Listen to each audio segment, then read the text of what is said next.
आप एथीस्ट हैं वैसे, शायद मैंने कहीं सुना पड़ा। हाँ मैं हूँ।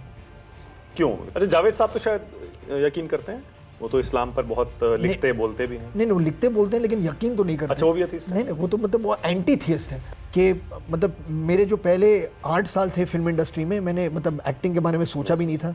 क्योंकि देश में राष्ट्रवाद की, नेशनलिज्म की एक वेव चली है, इसीलिए ये बाढ़ आ गई है इस तरह की फिल्मों की, वॉर से रिलेटेड फिल्मों की। और आप भी इसीलिए ये फिल्म 120 थे, उसमें से ज्यादातर अहीर थे, लेकिन ज्यादा इस फिल्म में आपने शैतान सिंह को ज्यादा दिखाया है। तब यार जो आप इतना हंगामा कर रहे थे, एक प्रोटेस्ट कर रहे थे, उसकी वजह थी नहीं। तो डॉन का रीमेक बनाने के पीछे क्या सोच थी? जब मैं वो फिल्म देख रहा था एज अ किड, जब मैंने वो फिल्म देखी थी तो मुझे बच्चन साहब से डर लगता था जब वो डॉन थे। तो फरहान को डर ज्यादा एक्टर के तौर पे फिल्म आती है तब लगता है, या डायरेक्टर प्रोड्यूसर के तौर पे आती है तब लगता है? नहीं, दिलशादा के दौरान लगा था, लक्ष्य के दौरान मुझे बहुत ही मतलब टेंशन थी। कहते हैं सोशल मीडिया पर क्यों आप लोगों से आर्ग्यू करते रहते हैं? नहीं बिल्कुल नहीं। मैं वो जानते हैं वो क्या कर रहे हैं, मैं कौन होता हूँ उनको बोलने वाला कि उन्हें क्या करना चाहिए क्या नहीं। With in half an hour 45 minutes वो गाना लिख लेते हैं और सब बहुत खुश हो जाते हैं। फिर उसके बाद रात को उनका एक फोन आएगा या फिर अगले सुबह एक फोन आएगी, अच्छा ये लाइन बदलो। फिर लोगों ने कहा यार बहुत अच्छा किया, तो और कॉन्फिडेंस पड़ा, ऐसा था क्या? नहीं, अब सबने पहचान लिया था एक छोटी उम्र में कि यार ये लड़का बहुत झूठ बोलता है लाइफ में, ये फिल्मों में ही कुछ करेगा। आज धरती लहू पुकार रही है, सींच दो उसे दुश्मन के खून से, अंगार बनकर बरस जाओ दुश्मन पर, दिखा दो उन्हें वो 1000 है तो क्या हुआ, भारत माँ की रक्षा के लिए उसका हर एक बेटा 100 के बराबर। देश का, बॉलीवुड का बेस्ट डायरेक्टर आप किसे मानते हैं? Best actor? For me Dilip साहब एंड बच्चन साहब। खुद को एक्टिंग में 10 में से कितने नंबर देते हैं Farhan? Best actress, best writer, best film, best song, best dialogue type तो पूछ सकते हैं। Best song major Shaitan Singh, legends of legend, Shahrukh Khan, magnetic. Set पे लोग कंफ्यूज हो जाते होंगे, सर एक्टर आए हैं, डायरेक्टर आए हैं, सिंगर आए हैं, या फिर सब एक ही शिफ्ट में आए? तो मैं अलग अलग बैंड रखता हूँ, एक पर सिंगर डायरेक्टर, तो जिस मूड डिपेंड करता है, तो जानते हैं कि मैं किस मूड में हूँ।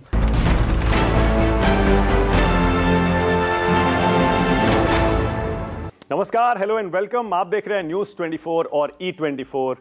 मैं हूं मानक गुप्ता। आज मेरे साथ स्टूडियो में है सुपरस्टार फरहान अख्तर, मेरे साथ हैं रितेश सिधवानी। ये दोनों मिलकर इतनी ब्लॉकबस्टर फिल्में देख चुके हैं कि लोग अब गिनती भी भूल चुके हैं। मेरे साथ स्टूडियो में हैं रजनीश रेजी घाई, पहले एडवर्टाइजिंग में अपना सिक्का जमा चुके हैं, अब बॉलीवुड में कदम रख रहे हैं। जैसा मैंने कहा, रितेश और फरहान की जोड़ी तो ब्लॉकबस्टर देने के लिए मशहूर है, लेकिन फरहान के बारे में अब ये कहा जाने लगा है, एक ही दिल है कितनी बार जीतोगे, किस किस रूप में जीतोगे। अरे बहुत बहुत शुक्रिया।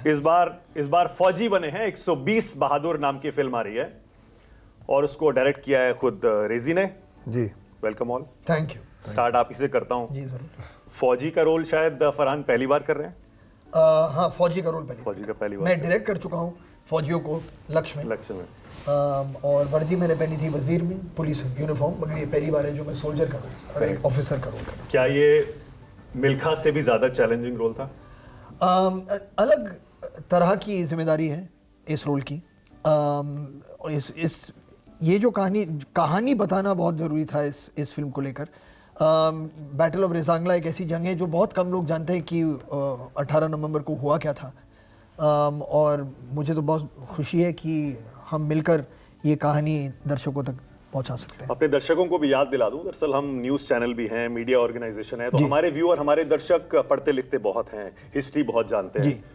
तो 1962 में इंडिया चाइना की जो वॉर हुई थी, जिसे साइनो इंडिया वॉर कहा जाता है, नॉर्मली लोग याद रखते हैं कि चाइना जीत गया था, हम हार गए थे, लेकिन नवंबर में 18 तारीख को रेजांगला की लड़ाई हुई थी, जिसमें हमारे 120 बहादुर सैनिकों ने चीन के 3000 सैनिकों के छक्के छुड़ा दिए थे। इसीलिए 1962 की लड़ाई का जिक्र जब भी होता है, रेजांगला की लड़ाई का जिक्र जरूर होता है। आपने भी जब इस बारे में रिसर्च की तो बहुत सारी चीजें ऐसी थी रेजांगला के बारे में जो पहली बार पता चली। कमाल की चीजें हुई थी उस रात। और दुख की बात है, मतलब आप कह रहे हैं कि हो सकता है आपके दर्शक में बहुत से ऐसे लोग हो जो जानते हैं कि उस रात को क्या हुआ था, लेकिन बहुत से ऐसे लोग हैं मतलब जिनको ये इतिहास डिटेल में नहीं पता। तो ये कहानी बतानी बहुत ज़रूरी थी। मुझे ताज्जुब है कि मतलब इसके पहले 63 ईयर्स हो चुके हैं, किसी ने नहीं बनाई, और खुशी भी है कि हमें मौका मिला बनाने का, तो इट्स बिटर स्वीट। लेकिन एक ऐसी घटना थी जो मतलब वो कहते हैं ना, अविश्वसनीय है।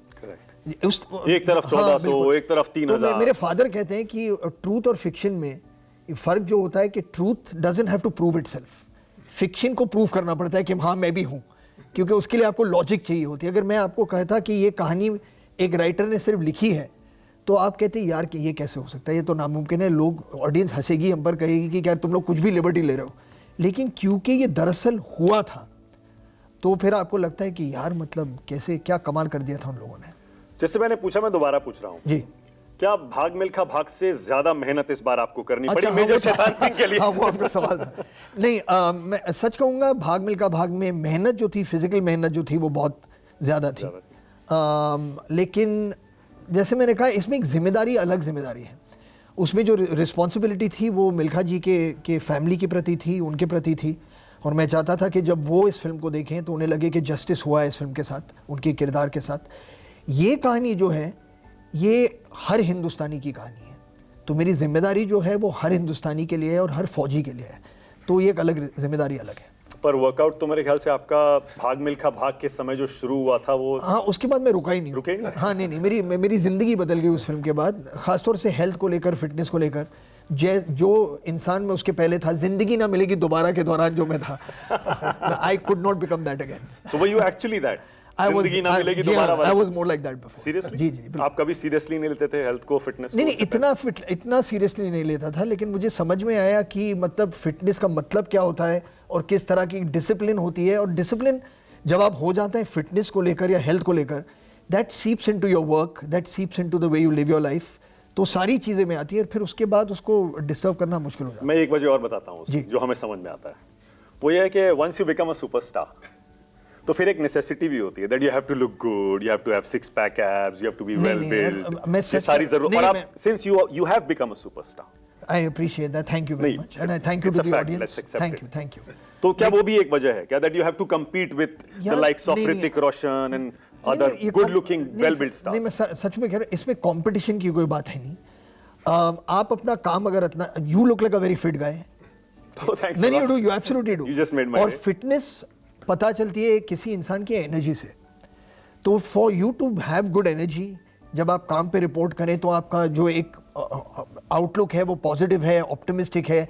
जिस तरह से आप क्रू के साथ एंगेज करोगे, यहाँ पर आप स्टूडियो में जब आके मिलोगे सबसे, तो एक फीलिंग होनी चाहिए ना। वो कितना मतलब आप 2 दिन ढोंग कर लोगे यार, उसके बाद देन विल स्टार्ट शोइंग।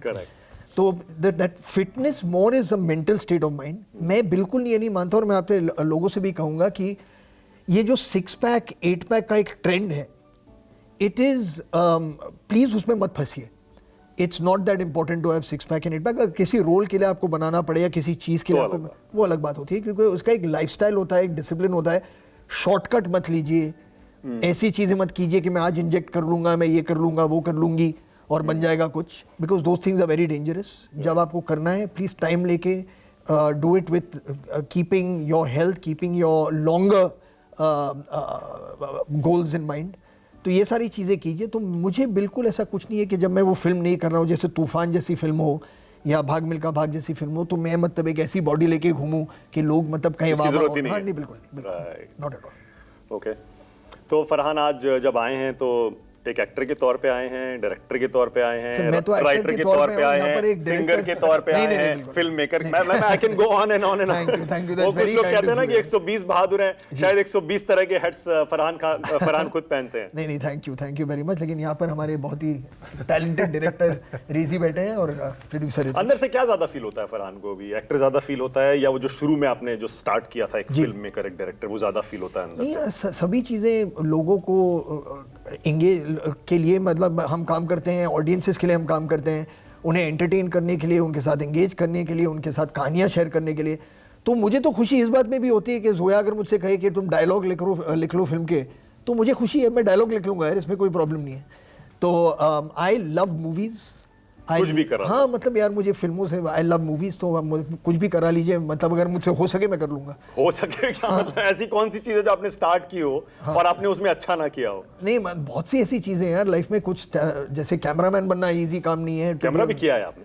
नहीं, मैं असिस्टेंट कैमरामैन रहा हूँ, बट टू एक्चुअली बी मतलब good DOP is not an easy thing. तो बहुत सी ऐसी चीजें, कोरियोग्राफी है, एक्शन डायरेक्टर हैं, एडिटर्स हैं, साउंड के जो लोग हैं, VFX है, अभी तो मतलब VFX का ज़माना चल रहा है, तो many things are there, but I love what I do. जो डायरेक्टिंग है, राइटिंग है, प्रोड्यूसिंग है, एक्टिंग है, आई लव। अच्छा, कभी ये शुरू से आपको पता था कि आप में सारे टैलेंट्स हैं, या धीरे धीरे एहसास हुआ कि यार तो मैं ये भी कर सकता हूँ, मैं ये भी कर सकता हूँ, ये भी कर सकता हूँ, फिर लोगों ने कहा यार बहुत अच्छा किया तो और कॉन्फिडेंस बढ़ा, ऐसा हुआ था क्या? नहीं, अब सबने पहचान लिया था एक छोटी उम्र में कि यार ये लड़का बहुत झूठ बोलता है लाइफ में, ये फिल्मों में ही कुछ करेगा, इसका कुछ और हो नहीं सकता।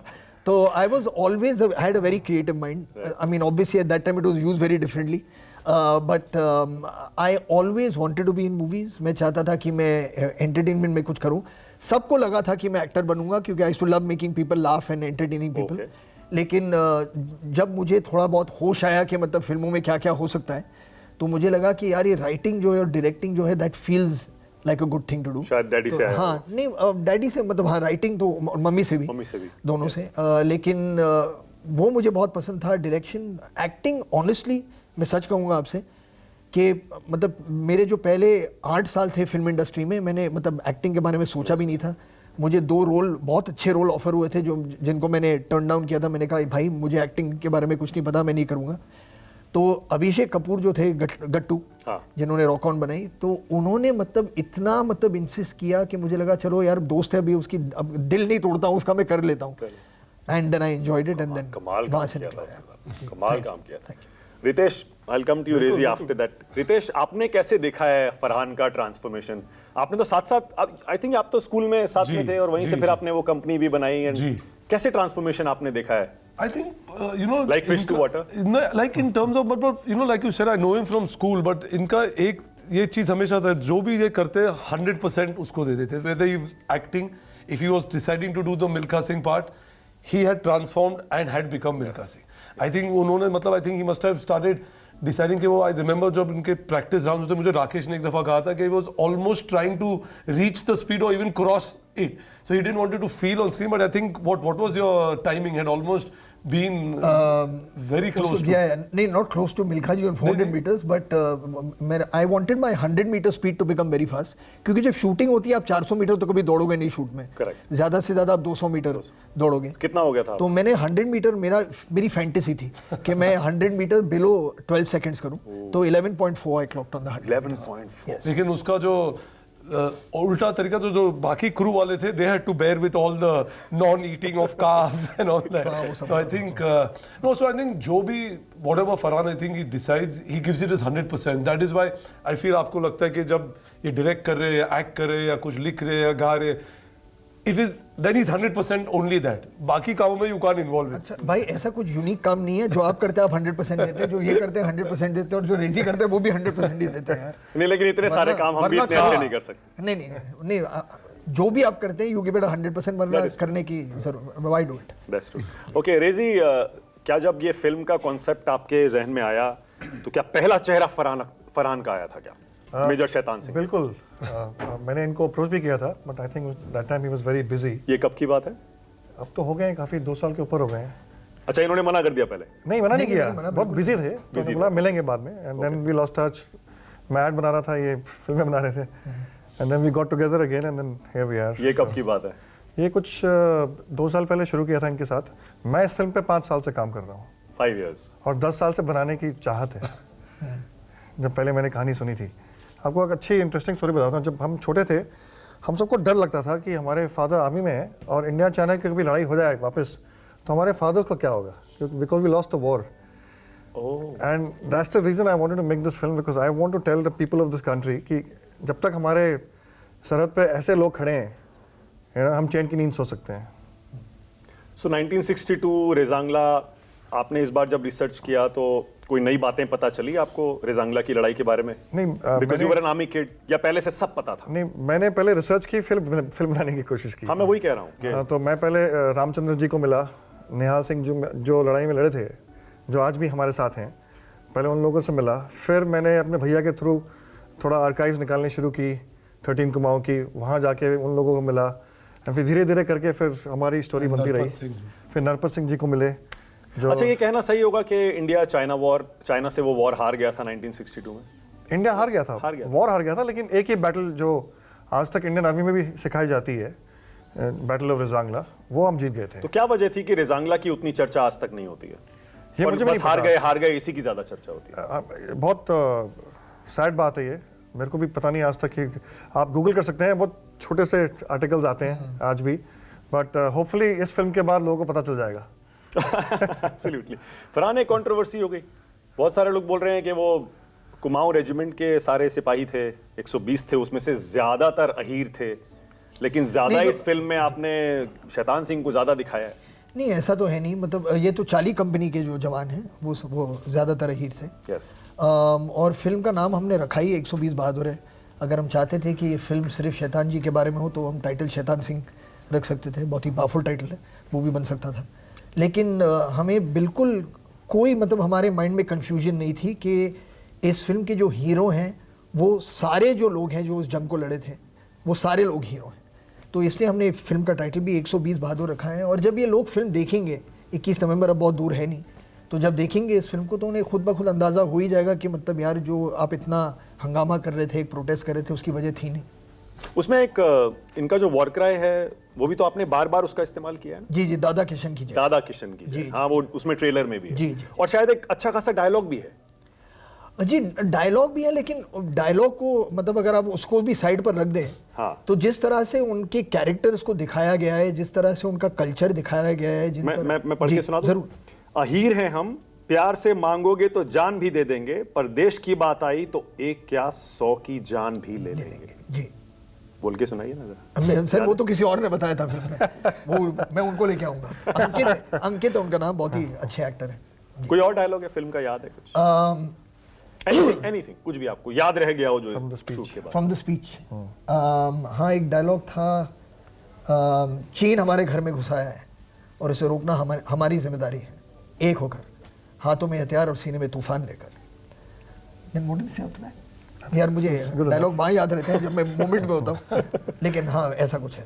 और हम पीछे नहीं हटेंगे। हम पीछे नहीं हटेंगे, जी, ये भी है। Okay, very powerful. ये हाँ नहीं, ये आज धरती लहू पुकार रही है, सींच दो उसे दुश्मन के खून से, अंगार बनकर बरस जाओ दुश्मन पर, दिखा दो उन्हें वो 1000 है तो क्या हुआ, भारत माँ की रक्षा के लिए उसका हर एक बेटा 100 के बराबर है। क्या बात है, still getting goose bumps. Trailer देख के भी गूज बम्प्स हो रहे थे। बट रेजी, क्या फरहान ने इंटरवीन किया, तंग किया शूट के दौरान, या ही वाज अ डायरेक्टर? बिल्कुल नहीं, काफ़ी प्रेशर था मेरे ऊपर, जैसे आपने कहा कि ये सब कुछ करते हैं, तो शुरू में मेरे को थोड़ा डर था, पर कभी नहीं। एक्टर की तरह जो आपने कहा वो माना। अगर कुछ उनको बोलना भी होता है तो बड़े रिस्पेक्टफुली मेरे को बताते हैं, एंड हमने मिलके काम किया है इस फिल्म में। It's a collective energy. तो डायरेक्टर को साइलेंट मोड पे डाल देते हैं जब एक्टर होते हैं? सर वो भी ज़माना चला गया है कि मतलब इतने वाटर टाइट कंपार्टमेंट में काम होते हैं। जब मैं भी डायरेक्ट करता हूँ, जैसे मैंने काम किया आमिर के साथ, शाहरुख के साथ, ऋतिक के साथ, प्रीति, प्रियंका, ऐसे मतलब दिग्गज जो कलाकार हैं उनके साथ काम किया है, तो ये बहुत ज़रूरी है कि जब आप किसी के साथ उस लेवल पर काम करते हो तो आप जानते हो कि वो इस तरह के एक्टर नहीं है जो सिर्फ आकर डायलॉग बोलकर चले जाएंगे। आप चाहते हैं उनसे मतलब कि एक इन्वॉल्वमेंट हो, हाँ एक इन्वॉल्वमेंट हो, किस तरह से उस कैरेक्टर को अपना बना रहे हैं। तो जिस नज़रिए से वो एक कैरेक्टर को देखेंगे आप कभी उस नज़रिए से नहीं देख पाएंगे, क्योंकि आप पूरी फिल्म देख रहे हैं। तो थोड़ा बहुत एक उसे ज़िंदगी देने की जो बात होती है वो एक्टर से ही आएगी। तो उसके लिए कम्युनिकेशन, एक ओपन लाइन ऑफ कम्युनिकेशन रहना फिल्म बहुत मेकिंग है ही ऐसे ना, it is collaborative. You can't say कि मैंने किया है, इट्स ऑलवेज हम। एंड आई थिंक जब भी कोई एक्टर को आप ले लो किसी भी किरदार के लिए, जब ये डायरेक्ट करते हैं या जोया डायरेक्ट करती है, जब रेजी ने डायरेक्ट किया, आई थिंक वो कैरेक्टर को आप लिखते हो लेकिन उसमें जो लाइफ आती है वो एक्टर लाते हैं, he brings it to life. तो आई थिंक वो कोलैबोरेटिव प्रोसेस हो ही जाता है। जी ज़रूर, बट एक चीज़ सही है कि ऑन सेट उन सारी चीज़ों के बाद और उन सारी चीज़ों के बावजूद जो आखिर में डिसाइड होगा कि ये होगा या ये नहीं होगा, वो डायरेक्टर होगा। कैसे आप ये सब्जेक्ट्स चूज करते हैं और उसमें ऐसा क्या जादू करते हैं कि जिस फिल्म में हाथ डालते हैं वो ट्रेंड सेटर हो जाती है, एकदम नई वेव ले आती है? वैसा लगता है अरे ये कहाँ से फिल्म आई है, अब से पहले किसी ने क्यों नहीं बनाई? नहीं ऐसे नहीं। आई थिंक एक हम लोग फॉर्चुनेट है कि ये कहानी हमें चूज करती है। I think that's great. And जैसे कि ये कहानी है, मे बी सब सोचते हैं कि यार ऑलमोस्ट 60 ईयर्स हो चुके हैं और ये कहानी किसी ने बताई नहीं। इवन वी वर शॉक्ड जब मैंने पहली दफ़ा सुनी, मैंने जाके सीधा गूगल पे देखा, यार ये जो भी उन लोग मुझे बोल रहे हैं सही है ना, but it is like that. So I think और जब आप एक सही कहानी बनाते हो which is based on these true incidents, true facts, it always becomes inspiring. But लेकिन 1962 का सीन क्रिएट करना कितना मुश्किल होगा? बहुत मुश्किल. कैसे किया होगा? काफ़ी जान निकली हमारी. पता नहीं उस टाइम तो उस समय के हथियार, उस समय के टेंट्स, इक्विपमेंट. नहीं, मैं आपको एक चीज़ बता दूं कि जब आपके पास ऐसे प्रोड्यूसर हों जो दे रिस्पेक्ट सिनेमा, उनको वो फिल्मों के लिए काम कर रहे हैं, सिर्फ पैसों के लिए नहीं, तो मेरा काम आसान हो जाता है. बिकॉज मैं जो भी मांगू इन्होंने मेरे को दिया. आप यू कैन इमेजिन 14,000 फीट पे आप 600 लोगों को लेके जा रहे हो रोज़. हमने वहाँ पर टेंट सिटी बना दिया था, कॉस्ट्यूम टेंट, खाने का टेंट, इसका टेंट. कितना टेम्परेचर था? जब हमने शुरू किया था तो इतनी सर्दी नहीं थी, बट जब नाइट शूट्स होने शुरू हुए तो -8 हो चुका था, और जब खत्म हुआ तो -16 हो गया. अच्छा, लद्दाख आप तो पहले भी गए हैं, आपने तो पहले शूट किया है. जी जी. इस बार जब गए और पहले लक्ष्य के टाइम जब गए थे, कितना फर्क लद्दाख में आपको? जमीन आसमान का फर्क है इंफ्रास्ट्रक्चर में. Infrastructure, yes. वहाँ पर जमीन आसमान, मतलब जो रोड्स हो गए वहाँ, मतलब अलग अलग जितना दूर आप जाना चाहो, मतलब रोड्स आर गुड. और जब हम लक्ष्य के दौरान गए थे तो ये मोबाइल नेटवर्क नहीं था. अब तो नेटवर्क है, बहुत बहुत काफ़ी ज़बरदस्त नेटवर्क है. लेकिन जो लद्दाख के लोग हैं वो मतलब बहुत ही प्यारे तब भी थे और बहुत ही प्यारे अब भी. मैं सुन रहा था, आपने कहा कि जब लक्ष्य का शूट कर रहे थे किसी के पास फोन नहीं था, लेकिन अमित जी के पास, हाँ, उनके पास सैटेलाइट फोन था. तो पहली बार जब वो आए थे तो हाँ, पहली बार जब वो आए थे उनके पास सैटेलाइट फोन नहीं था. फिर उन्हें लगा कि यार ये बहुत मुश्किल होने वाली, लाइन लग रही है सब लोग को बात करने की. हाँ, लाइन के लिए सब लाइन लगाते थे. अच्छा, उन्हीं के पास? नहीं, हम पूरे जो क्रू कास्ट था, जब हम शूट के खत्म होने के बाद जब होटल में आते थे तो एक लाइन लगती थी वहाँ पर डेस्क पे, जो फोन था वहाँ से फोन करने के लिए. सब लिखना पड़ता था कि आप मुझे कॉल करें तो आप पहले नाम लिखते थे और फिर आपका नंबर आता तो रिसेप्शन से फोन करते थे, चलो आपका बारी आ गई. तो बच्चन साहब, हम लोग सब जाते थे. तो फिर उन्होंने डिसाइड किया कि ये लाइन में हम जहाँ खड़े होते हैं लाइन वहीं से शुरू होती है. डिसाइड किया तो वो सैटेलाइट फोन ले अपना. आपकी रिसर्च में जब आप फिल्म बना रहे थे, डोकलाम का कुछ रेफरेंस आया क्या रिसर्च में? फिल्म में तो नहीं होगा? नहीं, फिल्म में नहीं है, आया था, बट मेरे को नेसेसरी नहीं लगा उसमें डालने का. हमारी फिल्म में, हमारी फिल्म इन 120 जवानों की है.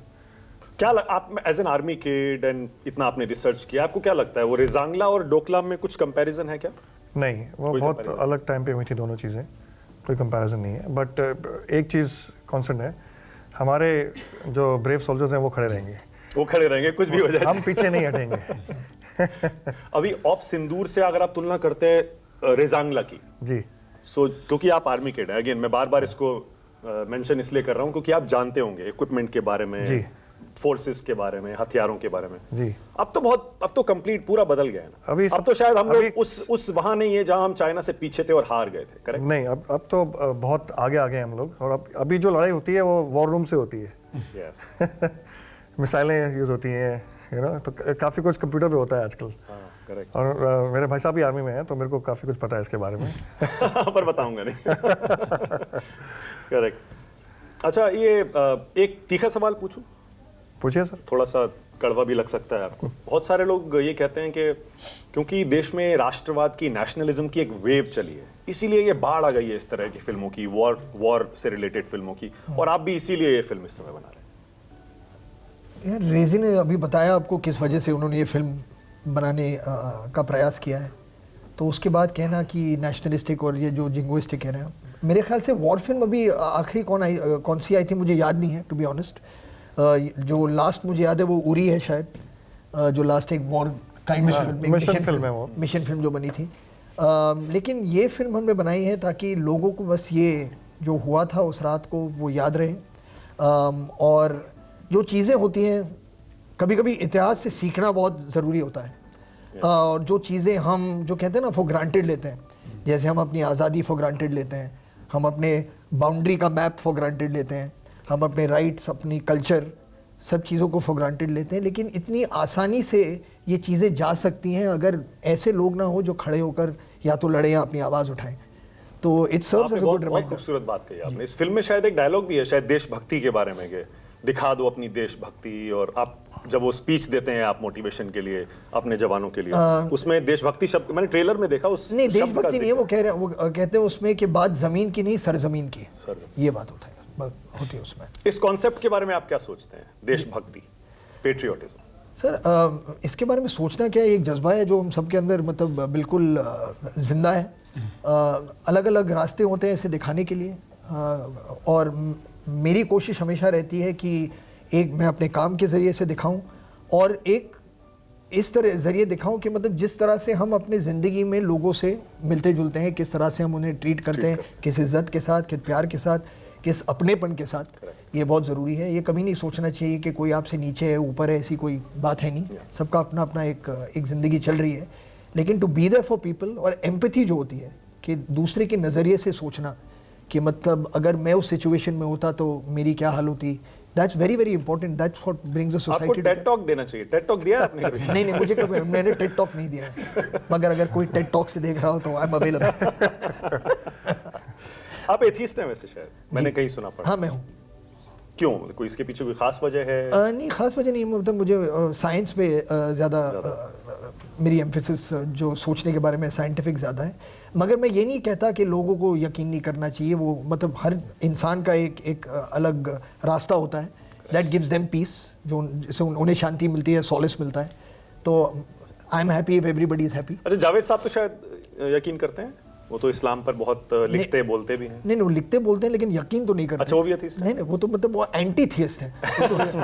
वो एथियस्ट नहीं है, वो एंटी थियस्ट है। वो लोगों से कहते हैं आप कैसे बिलीव कर सकते हैं, वो उनका कुछ ज़्यादा अलग नजरिया है। कभी आप उनको कहते हैं सोशल मीडिया पर क्यों आप लोगों से आर्ग्यू करते रहते हैं? नहीं बिल्कुल नहीं, बिल्कुल नहीं। मैं वो जानते हैं वो क्या कर रहे हैं, मैं कौन होता हूँ उनको बोलने वाला कि उन्हें क्या करना चाहिए क्या नहीं। उनके तो रील्स तो मतलब अभी हर जगह छाए हुए हैं, सब जगह। हाँ मुझे लोग भेजते रहते हैं यार कि ये देखो तुम्हारे फादर ने क्या बोला, ये देखो तुम्हारे फादर। अच्छा, वो आपको कभी कुछ बोलते हैं, डांटते हैं या सलाह देते हैं? सलाह तो मतलब हाँ बड़े तो गाइड करते हैं? बड़े बुजुर्ग तो हमेशा सलाह देंगे, लेकिन जिस तरह से उन्होंने जोया को और मुझे जो एक खुद में कॉन्फिडेंस दिया है कि मतलब जो आपके डिसीजंस हैं आप उन्हें बैक कीजिए, उनमें यकीन कीजिए, लोग जो भी कहें इंक्लूडिंग मी, तो उन्होंने हमेशा ये कहा है। तो सलाह देंगे, लेकिन वो जानते हैं कि जोया भी और मैं भी इवेंचुअली वही करेंगे जो हमें सही लगता है। पर आप उनके बिना आपका काम भी नहीं चलता है। ज्यादातर आपकी फिल्मों में आप उनको अपने साथ लेते हैं, करेक्ट? नहीं, उनके लिए टाइम लेना पड़ता है क्या उनसे अलग से? अगर उन जैसे इंसान का नंबर आपके स्पीड डायल पे हो तो मतलब फिर किसी और को फोन करने की क्या जरूरत है? तो उनसे डेट लेनी पड़ती है डेट, या वो पहले से कहते हैं अच्छा नहीं, अपनी फिल्म है तो पहले ये करेंगे? नहीं, वो बहुत बिजी रहते हैं, टचवुड। हाँ, exactly. He is very very busy. हर मतलब ट्रैवल मुझसे तो बहुत ज़्यादा ट्रैवल करते हैं लाइफ में, और हमेशा उनके साथ बहुत खुशी होती है, उनके साथ मज़ा आता है, उनके साथ स्टूडियो में जब वक्त मिलता है कि मतलब एक फोकस काम जो हो सकता है उनके साथ, क्योंकि वो ऐसे इंसान है मतलब वो जल्दी लिखेंगे। रेजी ने अभी इनके साथ में काम किया, तो आएंगे ट्यून सुनेंगे, with in half an hour 45 minutes वो गाना लिख लेते हैं और सब बहुत खुश हो जाते हैं। फिर उसके बाद रात को उनका एक फ़ोन आएगा या फिर अगले सुबह एक फ़ोन आएगी, अच्छा ये लाइन बदलो, ये लाइन बदलो, मैं इस लाइन के बारे में सोच रहा हूँ। क्योंकि डायरेक्टर मैं उस पिक्चर का, पूरी डांट मुझे मिली है। हाँ मगर रेजी का ये होता था कि अगर उन्हें कुछ चेंज करना होता तो फिर रेजी मुझे फ़ोन करता, यार डैड से बात कर लो। हाँ मुझे ही भेजो भाई फ्रंट लाइन पर। मौका मिला रेजी तो ऑपरेशन सिंदूर पर फिल्म बनाना चाहेंगे? अगर मेरे दो दोस्त बनाना चाहेंगे तो मैं जरूर बनाऊंगा। बताइए भाई फरहान। यार कहानी अच्छी बननी चाहिए यार। वो अगर इसमें मजा आया होगा तब तो आप कहेंगे भाई हाँ ठीक है। हाँ नहीं देखिए, बात फिल्मों में और रियल लाइफ में जो एक थोड़ा बहुत अंतर होता है कि रियल लाइफ में जो हुआ है ऑब्वियसली एक बहुत ही पावरफुल चीज़ हुई है, या एक बहुत ही एक्साइटिंग चीज़ हुई है, या एक इम्पॉर्टेंट चीज़ हुई है, लेकिन उसे फिल्म में बनाना, उसकी कहानी बनाना, वो एक अलग चैलेंज होता है। तो डॉक्यूमेंट्री बन जाती है अगर आपको देखना है कि क्या हुआ था, किस तरह से क्रोनोलॉजी में किसी चीज़, तो आप एक बहुत पावरफुल डॉक्यूमेंट्री भी बना सकते हैं, ऐसी बात नहीं है, लेकिन फिल्म बनाने के लिए एक अलग किस्म की राइटिंग चाहिए। तो अगर वो हो सके इसके साथ तो भाई डेफिनेटली व्हाई नॉट। कैसे चूज करते हैं रितेश आप प्रोजेक्ट्स? क्या देखते हैं? स्टोरी देखते हैं? आई थिंक स्टोरी में जो एक इमोशनल कनेक्ट बहुत इंपॉर्टेंट है। कुछ भी हो जाए, मतलब चाहे वो स्टोरी कोई सुपर हीरो की होवे, कोई रियल इंसिडेंट की होवे, कुछ भी होवे, मतलब समवेयर उसमें आपको अगर कोई इमोशनल कनेक्ट मिल जाती है, देन आप कन्विंस्ड हो क्या यार आई कैन सी दिस। अच्छा, जो अभी तक आपने ब्लॉकबस्टर बनाई है, हाँ, सबसे ज्यादा मजा किसमें आया और सबसे ज्यादा कामयाब आपके हिसाब से कौन सी फिल्म थी?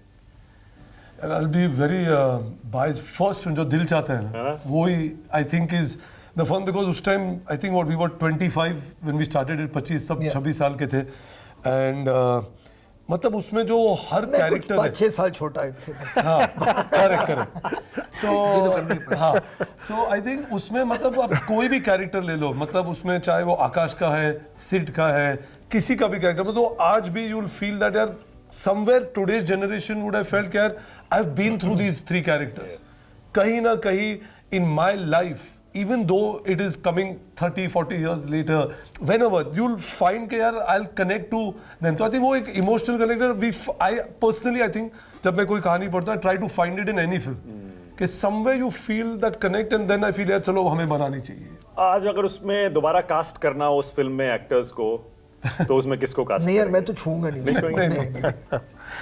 नहीं वो बन गया जो बन गया, उसके साथ छेड़छाड़ नहीं नहीं हो बिल्कुल। सकती। पर आप तो रीमेक तो आपने बनाया है, जी मैंने बनाया। डॉन का बनाया। जी लोग कहते हैं कि कुछ लोग कहते हैं अच्छा नहीं बनाया, कुछ लोग कहते हैं बहुत अच्छा बनाया, कुछ लोग कहते हैं कि ये इस तरह से छेड़छाड़, जैसे आपने कहा ना छेड़छाड़ नहीं होनी चाहिए। तो डॉन का रीमेक बनाने के पीछे क्या सोच थी? यार मुझे एक तो वो फिल्म बहुत पसंद थी, दूसरी मैं पला बड़ा ही मतलब वो उस जॉनर पे हूँ, बच्चन साहब की फिल्मों पे हूँ, सलीम जावेद की फिल्मों पे हूँ। तो कहीं ना कहीं मतलब जब मैं फिल्म मेकर बना मेरे मन में एक था कि यार मैं चाहूँगा कि उनके फिल्म के साथ मैं कुछ, अगर मैं उन्हें कुछ ट्रिब्यूट कर सकता हूँ, एक होमाज कर सकूँ अपने काम के ज़रिए। और जो फिल्म मुझे लगी कि अपने ज़माने के लिए, वो 2006 में रिलीज़ हुई थी, तो उस ज़माने के लिए जो एक अच्छी ट्रांसलेशन हो सकती थी, क्योंकि डॉन 78 में भी जब बनी थी एक बहुत ही मॉडर्न फिल्म थी, जो उसका एक पेसिंग था, एक टेम्पो था, जिस तरह के कैरेक्टर्स थे, बहुत ही मॉडर्न फिल्म थी। तो मुझे लगा कि वो फिल्म एक अच्छी ट्रांसलेशन उसकी हो सकती है आज के ज़माने के लिए। और दूसरी बात जो मुझे बहुत हमेशा एक थोड़ी बहुत मुझे एक अफसोस होता था कि वो जो कैरेक्टर था डॉन का उस फिल्म में जो बच्चन साहब ने निभाया था, मुझे याद है जब मैं वो फिल्म देख रहा था एज अ किड, जब मैंने वो फिल्म देखी थी तो मुझे बच्चन साहब से डर लगता था जब वो डॉन थे, जब वो आते टैक्सी में रमेश को सच्ची वाला हाँ, रियल वाला, वो जो रियल डॉन था। तो I too get scared of that real don. मुझे याद है जब वो उन्हें ढूंढ रहे हैं और वो बैक सीट में इंजर्ड बैठे हैं और वो गन डालते हैं इफ्तिखार साहब के कनपट्टी पर, तो ही वाज वेरी स्कैरी। तो मुझे लगा यार this man I love and he is my hero, तो मैं इनसे इतना डर कैसे सकता हूँ, why is he scaring me? So that stayed with me. तो मैं चाहता था कि मैं उस डॉन को एक नया एक मीनिंग दूं। अच्छा, आपने कभी अमित जी को बताया कि मुझे आपसे डर लगता था डॉन में? नहीं मैं ऑफ कोर्स मैंने उनको बताया। क्या बोले? देखो मैं उनसे भी मिला था, मैं चंद्रा बारोट जी थे, मैं उनसे भी मिला था, ऑफ कोर्स डैड और सलीम साहब से भी मिला था, क्योंकि मैं चाहता था कि वो सब जाने कि ये फिल्म बन रही है और मैं चाहता था कि they give us our blessings to go ahead and make this film. Okay, आपका प्लान है प्राइम मिनिस्टर को, डिफेंस मिनिस्टर को, सर्विस चीफ्स को ये फिल्म दिखाने का? आज आर्मी को दिखा रहे हैं हम लोग फिल्म, प्राइम मिनिस्टर को तो नहीं अब तक। अगर वो देखना चाहेंगे तो हम जरूर दिखाएंगे। Very happy to.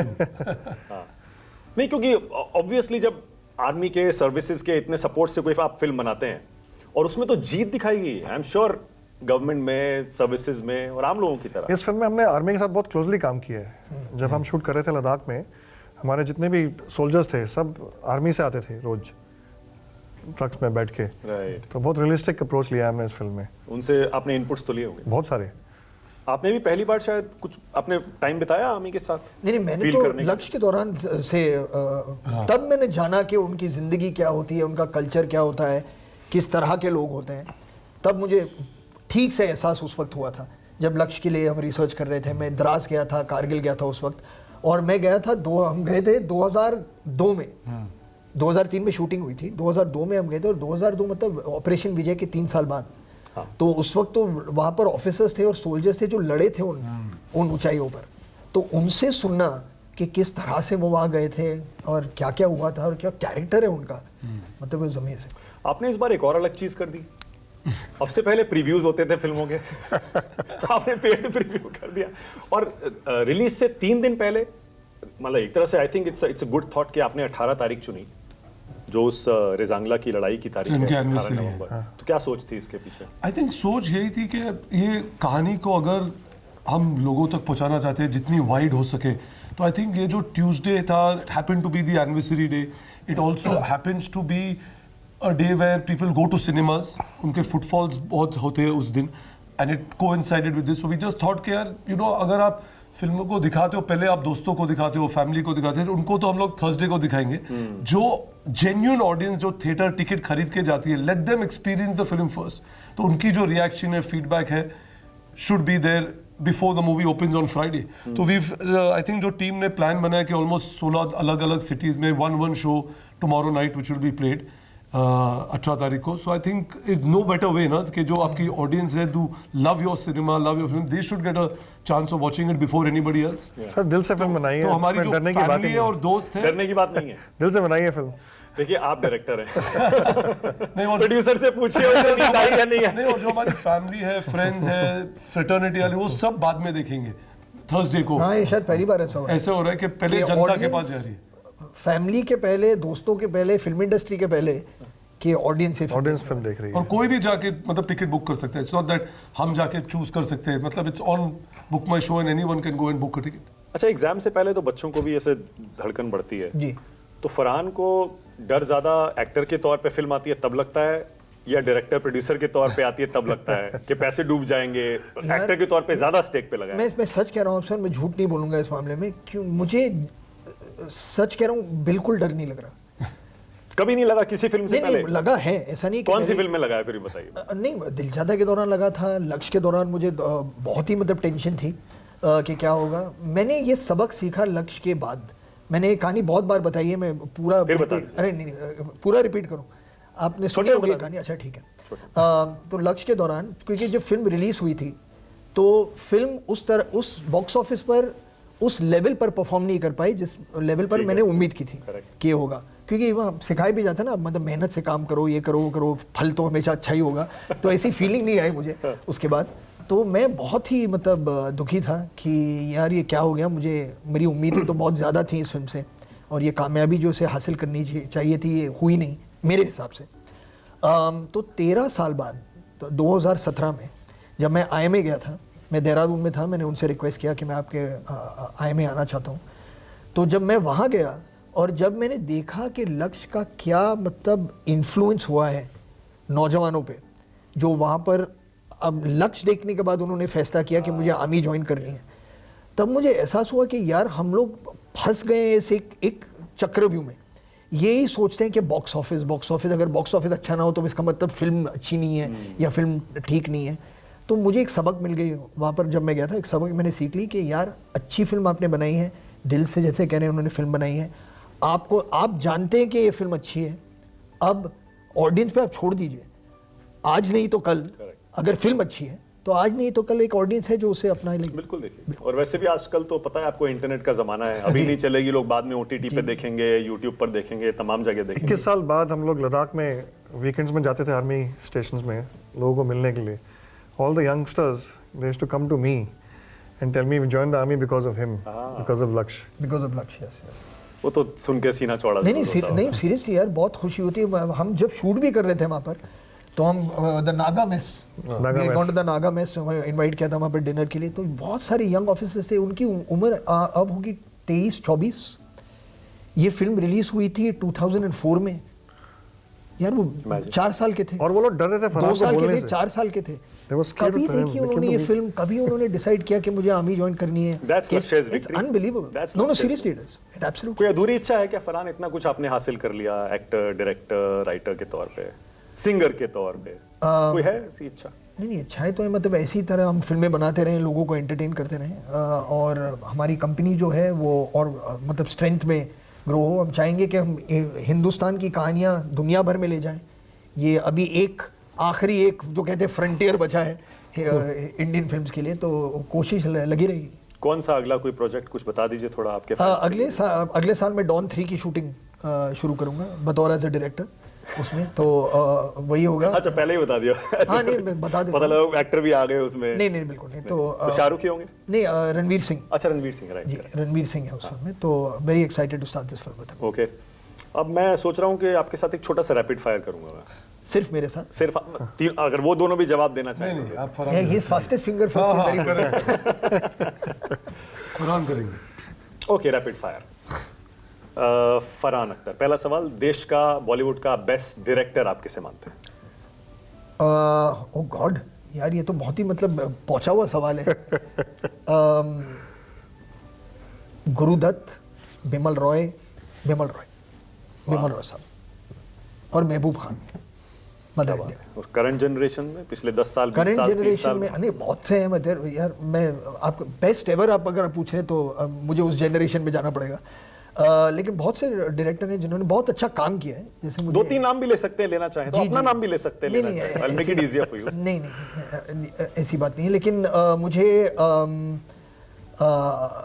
जोया की फिल्में बहुत पसंद है, बहुत अच्छी फिल्में बनाती है वो। फिर फराह खान, हाँ फारा, मुझे अपनी पूरी फैमिली का ही नाम ले लेता हूँ जो मेरे फैमिली में है, वो कर रहे हैं। नहीं बहुत से मतलब फिल्में मुझे अच्छी लगती ठीक है, छोड़ देता हूं, मैं छोड़ देता हूँ। हाँ please, thank you. Okay, best actor for me Dilip साहब एंड बच्चन साहब। मैं दोबारा पूछूंगा करंट जनरेशन में। Current generation Hrithik Roshan.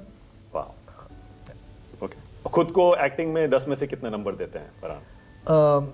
यार ये सवाल तो मतलब लोगों के लिए होता है, मैं अपने आप को वो तो दे रहे हैं 10 में से 10 दे रहे हैं, मैं आपसे पूछ रहा हूँ आप कितने तो देते हैं? चलिए वो इतना क्योंकि आप परफेक्शनिस्ट हैं। सच कह ही रहे तो मैं मान लेता हूँ। Best actress, best actress Priyanka Chopra, I like very much. Okay, hope Priyanka is watching. Yes. Best writer, best writer yes, Salim Javed यार, ना उनके पहले ना उनके बाद। बेस्ट फिल्म, यार ये किस तरह के सवाल है, इट्स इम्पॉसिबल यार। 2-3 फिल्मों के मतलब आपने कहने बोल का दिया, मतलब है कि- उनका नाम तो ले दिया, शोले। बेस्ट फिल्म दीवार 100%, मदर इंडिया, जैसे मैंने आपसे कहा। अच्छा, बेस्ट सॉन्ग तो पूछ सकते प्यासा। हैं। Pyaasa. Best song, best dialogue type तो पूछ सकते हैं ना। बेस्ट सॉन्ग सॉन्ग, मतलब बेस्ट फिल्म काफी नहीं था, अभी और भी डिफिकल्ट करना है ऐसा। एक्चुअली टू मी ऑनेस्टली यहाँ पर मैं अपने गाने का जिक्र कर सकता हूँ, जो I love the song, is the title song of दिल चाहता है। सुना दीजिए तो। अरे नहीं डायलॉग थोड़ा डांस भी करके दिखा दो भाई। नहीं। अच्छा, ओके, 3-4 नाम लूंगा मैं, जी। तो one word that comes to your mind first. Sure. Farhan Akhtar, me, Javed Akhtar, legend, Ritesh Sidhwani, best friend, Razy, outstanding director, major Shaitan Singh, legends of legend, legendary legend. Javed Akhtar. अभी तो बोला ना मैंने। हाँ हो गया। हो गया, अच्छा, हो गया। हाँ। ओके, शबाना आजमी, मुझे लगा वो ट्विंस थे और मुझे आज तक पता नहीं। 2 थे actually. Shabana Azmi, beautiful, Honey Irani, pure love, Shahrukh Khan, magnetic, Zoya,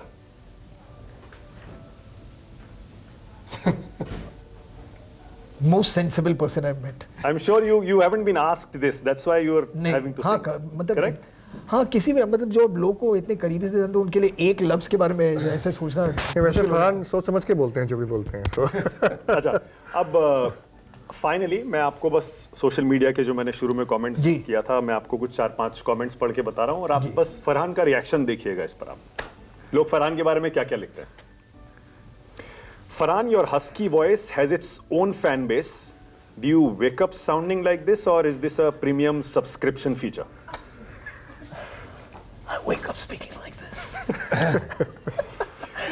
I'm also auditioning for Martin Scorsese right now. अगर वो किसी फरहान, you're so multi-talented कि सेट पे लोग कंफ्यूज हो जाते होंगे, सर एक्टर आए हैं, डायरेक्टर आए हैं, सिंगर आए हैं, या फिर सब एक ही शिफ्ट में आए हैं? तो मैं अलग अलग वैन रखता हूँ, एक पर सिंगर डायरेक्टर, तो जिस मूड डिपेंड करता है, तो जानते हैं कि मैं किस मूड में हूँ। ओके, फरहान, आई फील, एक किसी ने लिखा, Farhan I feel directors cast you to save budget, hero भी, वॉइस ओवर भी, सॉन्ग राइटर भी, सब कुछ एक साथ। एक सेकंड, यहाँ प्रोड्यूसर साहब बैठे, उससे पूछिए। Your voice has this Kameng effect, अगर आप अलार्म क्लॉक बन जाओ, लोग सुबह खुश होके उठेंगे। अरे कामिंग इफेक्ट के लिए अलार्म क्लॉक की क्या जरूरत है भाई? सोने के लिए आपको कामिंग इफेक्ट चाहिए, तो मैं I can read your story. वो होता है ना काम ऐप जैसा, कि आप कहानी पढ़ के सुनाते हो किसी को ताकि वो सो सके। अच्छा, जेन्युइनली कुछ लोग आउट ऑफ रिस्पेक्ट लिखते हैं, आपको देख के लगता है स्ट्रेस भी आपको रिस्पेक्ट से अप्रोच करती होगी। क्या बात है।